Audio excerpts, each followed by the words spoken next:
तीन मुस्लिम देशों ने इजराइल को उसी के अंदाज में सबक सिखाने का ऐलान कर दिया है। मतलब ये कि युद्ध बम बारूद से शुरू होगा। जरूरत पड़ी तो इजराइल पर परमाणु हमले की तैयारी है। मुस्लिम देश इजराइल से लेबनान, ईरान, सीरिया, यमन और गाजा का पूरा हिसाब लेने जा रहे हैं।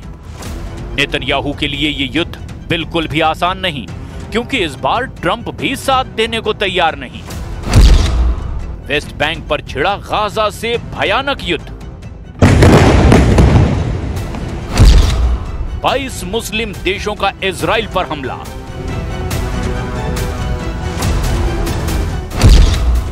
ट्रंप के बीबी को कुचल डालेगा तुर्की। इजराइल बोला सीज फायर नहीं, बंकर फायर।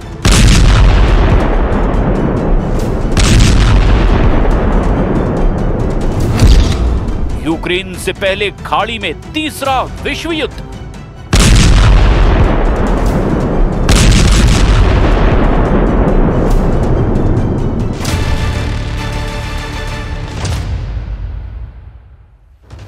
वेस्ट बैंक पर नेतन्याहू की टेढ़ी नजर ने महायुद्ध भड़का दिया है।